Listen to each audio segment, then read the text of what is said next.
Hello friends, welcome to ATN Magi kitchen. இன்றைக்கி நம்ம வீடியோவில் நல்லா சூப்பரான டேஸ்ட்டில் ஒரு சைட் டிஷ் எப்படி செய்யலாம்னு பார்க்கலாங்க. இது இட்லி, தோசை, சப்பாத்தி, இடியாப்பத்துக்கு அருமையாக இருக்கும். அது மட்டும் இல்லைங்க, சாம்பார் சாதம், தயிர் சாதம், மோர் சாதத்துக்கு ரொம்ப ரொம்ப நல்லாயிருக்கும். வாங்க இதை எப்படி செய்யலான்றது பார்க்கலாம். அதுக்கு நான் ஒரு சுரக்காய் எடுத்துருக்கேன் பாருங்கள். நான் எடுத்துக்கிற அளவு பார்த்தீங்கன்னா 1/2 கிலோ. இதை நான் மேல் தோலை மட்டும் இப்போது சீவி எடுத்துடலாம். சீவி எடுத்துகிட்டு இது நம்ம நல்ல சின்ன சின்ன பீசஸாக நல்லா டியூபாக அந்த சைஸில் கட் பண்ணி எடுத்துக்கலாங்க. நான் உங்களுக்கு காட்டுறேன் பாருங்கள். இப்போது நம்ம செஞ்சுக்கிற இந்த சைட் டிஷ் பார்த்தீங்கன்னா சுரக்காய் தான் செஞ்சுமான்ற ஒரு சந்தேகம் வந்துடுங்களா பசங்களுக்கு. அந்தளவுக்கு டேஸ்ட் அப்படி சிக்கன் மாதிரியே இருக்கும். சாப்பிட்டு பார்த்தீங்கன்னா சிக்கனாக சுரக்காவும் தெரியாது, அந்தளவுக்கு டேஸ்ட்டாக இருக்கும். கண்டிப்பாக நீங்கள் இதை மிஸ் பண்ணாதீங்க, பசங்களுக்கு செஞ்சு கொடுங்க. இதுக்கப்புறம் பசங்க உங்களுக்கு சிக்கனே கேட்க மாட்டாங்க, எனக்கு சுரக்காதே போதுமான்ற மாதிரி கேட்பாங்க. சரி வாங்க, இப்போ நம்ம மேல் தோலை மொத்தம் எடுத்தாச்சு. எடுத்துட்டு சின்ன சின்ன பீஸாக நீட்டை வாக்கலாம். இதை கட் பண்ணிவிட்டு நல்லா டியூப் சைஸில் அந்த அளவுக்கு கட் பண்ணி எடுத்துக்கோங்க. நிறைய பசங்க பார்த்தீங்கன்னா காய்கறி பிடிக்காதுங்க. சுரக்காய் பிடிக்காது, புடலங்காய் பிடிக்காது, பாவக்காய் பிடிக்காது, பீர்க்கங்காய் பிடிக்காது. அந்த மாதிரி நிறைய பேர் இருக்காங்க. நம்ம ரொம்ப கஷ்டப்படுறோம் பசங்களுக்கு எப்படிலாம் காய்கறி கொடுக்கணுன்ட்டு. இந்த மாதிரி செஞ்சு கொடுங்க, பசங்க ரொம்ப விரும்பி சாப்பிடுவாங்க. டேஸ்ட் ரொம்ப நல்லாயிருக்கும்.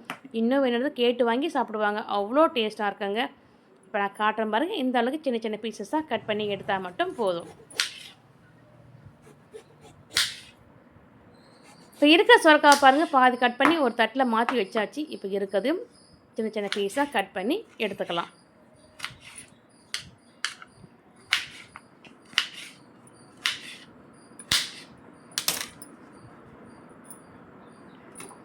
அவ்வளோதான் பாருங்கள், கட் பண்ணி எடுத்தாச்சு. இப்போ நான் எடுத்து காட்ட பாருங்கள். இந்த அளவுக்கு சைஸ் இருந்தால் மட்டும் போதுங்க. அவ்வளோதான். இப்போ இது ரெடி ஆகிடுச்சு. இது நாம் இப்போ எடுத்து ஒரு பெரிய பவுலில் மாற்றி வச்சுக்கலாம்.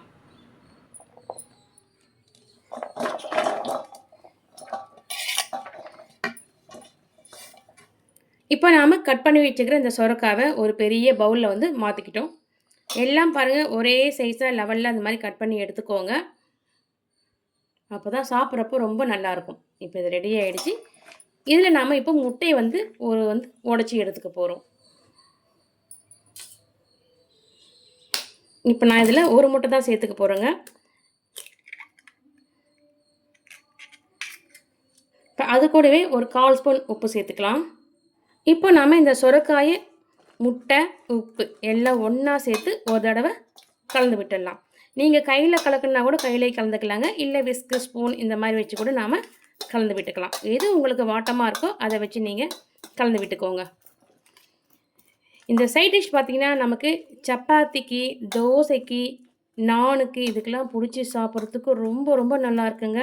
என்னடா சொரக்காவை வச்சு செஞ்சு சாப்பிட்டா நல்லா இருக்குமான்னு கேட்காதீங்க, கண்டிப்பாக நல்லாயிருக்கும். இது பசங்களுக்கு ரொம்ப ரொம்ப பிடிக்கும். ஏன்னா பசங்களுக்கு பார்த்தீங்கன்னா அந்த சொரக்காய், புடலங்காய், பீர்க்கங்காய், பாவக்காய்லாம் அதெல்லாம் கொஞ்சம் சாப்பிட்னா ரொம்ப ரொம்ப கஷ்டம்தான். இந்த மாதிரி ஒரு தடவை சொரக்காய் வச்சு செஞ்சு பாருங்கள்.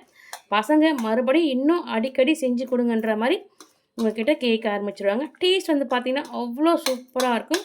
சரி, இப்போ நம்ம இதில் முட்டையை நல்லா கலந்து விட்டாச்சு. எல்லா சொரக்காய் பீசஸும் பாருங்கள் நல்லா முட்டை நல்லா மேலே படுற மாதிரி கலந்து விட்டாச்சு. இப்போ இதில் நாம் ஒரு 2 இல்லை 3 கார்ன்ஃப்ளவர் மாவு சேர்த்துக்கலாங்க. நல்ல ஒரு க்ரிப்புக்காக தான் இப்போ நான் 3 ஸ்பூன் சேர்த்துருக்கேன். இப்போ நாம் இதை கையிலே கலந்து விட்டுக்கலாம். எல்லாம் நல்லா ஒன்று போல் படுற மாதிரி நல்லா கலந்து விட்டுக்கோங்க.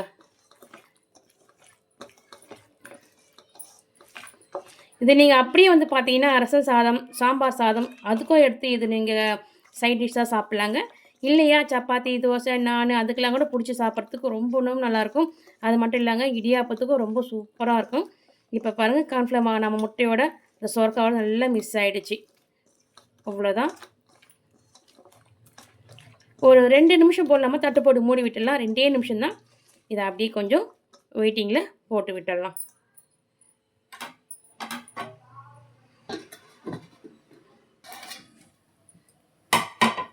இப்போது நமக்கு 2 நிமிஷம் போல் நல்லா ஆயிடுச்சு பாருங்கள். மறுபடியும் ஒரு தடவை இதை நல்லா ஒரு தடவை கலந்து விட்டுடுங்க.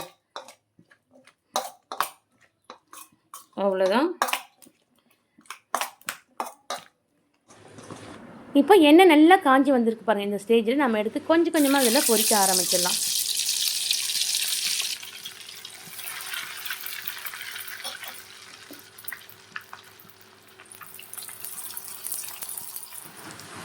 பாருங்கள், நல்லா திருப்பியும் விட்டாச்சு. நல்லா இப்போ நல்லா ரோஸ்டடாக இருக்குது பாருங்கள். நான் எடுத்து காட்டுறேன் பாருங்கள்.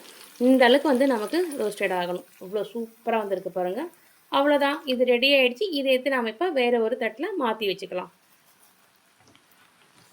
ஒரு தடவை அப்படி லைட்டாக கலந்து விட்டுடலாம். ஸ்டவ்வை வந்து குறைச்சிருங்க, ஸ்லோவில் வச்சு விட்டுருங்க. அப்போ தான் நம்ம எடுக்கிறப்ப கைக்கு வந்து சூடு இல்லாமல் இருக்கும்.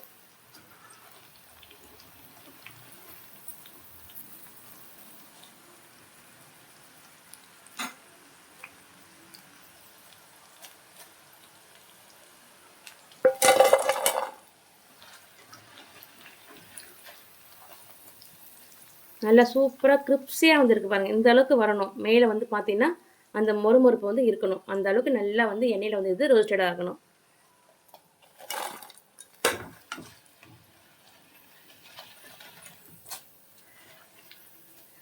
ரொம்ப சூப்பராக இருக்குங்க.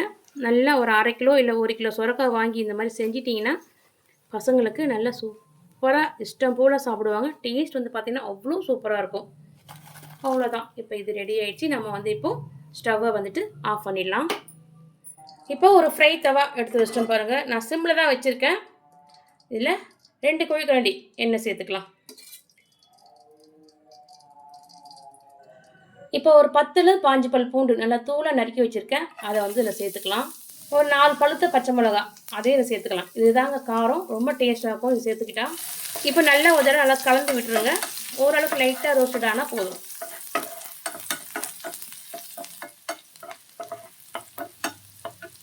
இப்போது இது கூட வந்து பார்த்தீங்கன்னா டொமேட்டோ சாஸ், அது வந்து 2 டேபிள் ஸ்பூன் எடுத்துருக்கேன். அதில் சேர்த்துக்கலாம். கூடவே சோயா சாஸ், அது 1 டேபிள் ஸ்பூன். நல்லா தண்ணியாக இருக்குது. இது பாருங்கள், இந்த அளவுக்கு தான் இருக்கணும். சேர்த்துக்கோங்க. இது கூட வந்து பார்த்தீங்கன்னா சீரகத்தூள் ஒரு 1/4 ஸ்பூன், தனி மிளகாய்த்தூள் அது ஒரு 1/4 ஸ்பூன் சேர்த்துக்கோங்க. ஒயிட் பெப்பர் அது ஒரு 1/2 ஸ்பூன் சேர்த்துக்கோங்க. ஒரு 1/2 ஸ்பூன் வந்து உப்பு சுவைக்காக சேர்த்துருக்கோம். இப்போ நல்லா ஒரு தடவை கலந்து விட்டுருங்க. இப்போது வந்து ஸ்டவ்வு ஸ்லோவில் இருந்தது. இப்போ மீடியம் சைஸில் ஏற்றி வச்சுக்கோங்க. நல்லா ஒரு தடவை கலந்து விட்டுட்டு இது கூடவே தண்ணி வந்து 2 டேபிள் ஸ்பூன் எடுத்துருக்கேன். அதையும் கூட சேர்த்துக்கலாம். இப்போ இது கூட வந்து பார்த்தீங்கன்னா கொஞ்சமாக கொத்தமல்லி சேர்த்துக்கோங்க. இப்போது 1 ஸ்பூன் வந்து பாருங்கள் கார்ன்ஃப்ளவர் மாவு சேர்த்துருக்கேன். இதில் தண்ணி வந்து 3 டேபிள் ஸ்பூன் சேர்த்துக்கோங்க. சேர்த்து நல்லா இது ஒரு கலந்து விட்டுருங்க.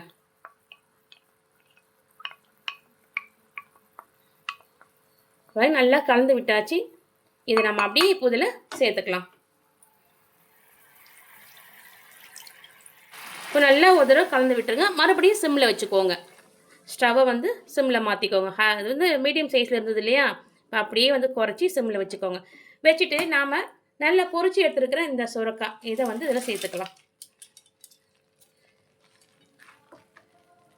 சேர்த்துட்டு நம்ம அப்படியே லைட்டாக ஒரு தடவை இதை கலந்து விடுங்க.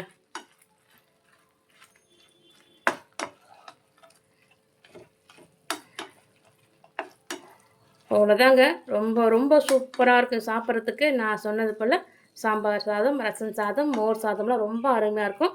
அது மட்டும் இல்லை, தோசைக்கு, சப்பாத்திக்கு, நானுக்கு இதுக்கெல்லாம் பிடிச்சி சாப்பிட்றதுக்கும் அவ்வளோ சூப்பராக இருக்கும். இப்போ இதே இப்போ நல்லா நம்ம இதை கலந்து விட்டுடலாம். பாருங்கள் ஃப்ரெண்ட்ஸ், இப்போ நல்லா நான் இதை கலந்து விட்டுட்டேன். நல்லா கலந்து விட்டாச்சு. பாருங்கள், பார்க்கவே எவ்வளோ சூப்பராக இருக்குன்னு. இப்போ நாம் இதுக்கு மேலே லைட்டாக கொஞ்சம் நல்லா வறுத்த வெள்ளை எள்ளு சேர்த்துக்கலாம்.